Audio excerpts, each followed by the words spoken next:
from a user perspective, piracy has never been easier or higher quality, and therefore a more direct substitute for a cable subscription or a satellite subscription, or frankly even Netflix or Amazon. I mean, it's not limited to so-called traditional business models. It's a perfect substitute for paying for content in any form. Right.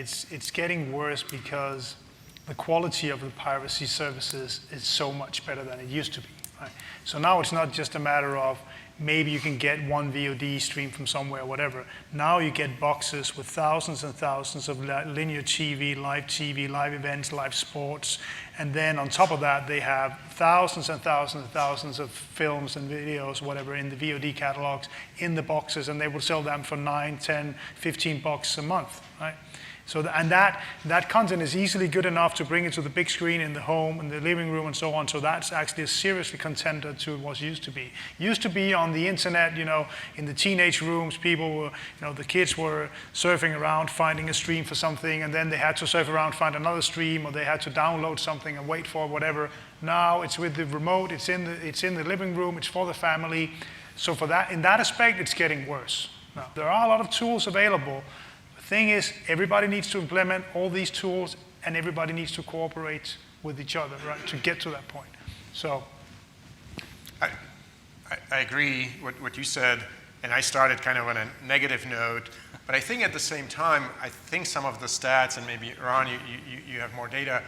People also watch more content legally, right? So we are doing something right, but we haven't solved the problem because piracy is getting easier, right? In the old days, it was just conditional access, make sure it gets to the right person, and then protect the smart card, right? Yeah. It was kind of easy then.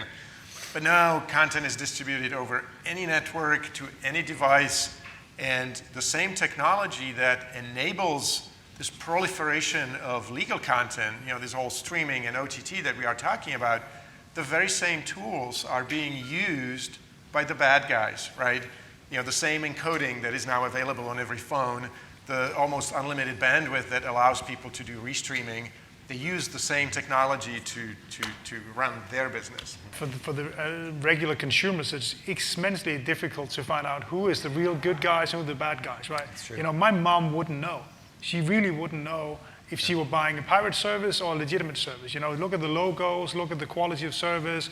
They even have, customer services. You can call them up. They're probably sometimes a shorter wait, than the regular guys. It's crazy. So in that aspect, there's a lot of learnings that we need to get out there, and the public needs to know what's going on as well. So it's a huge effort that we need to go through.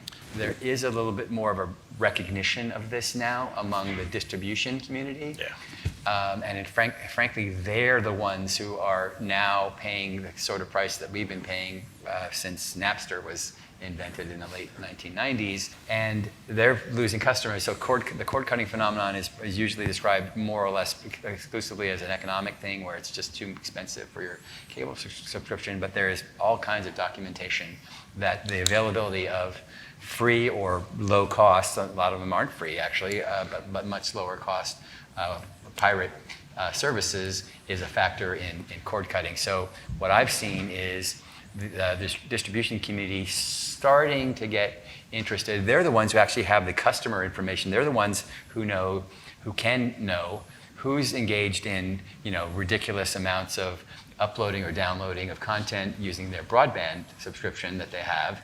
And they're starting to now count that information. I mean, it's literally just now happening. They're starting to count the number of their customers, their broadband customers engaged in piracy, and they know that those people used to have video subscriptions from them or from someone else. And so in that regard, we're starting to hone in on what has been essentially an amorphous sense of the millions and millions of people around the world engaged in piracy to now like how many Comcast subscribers are available. Yep.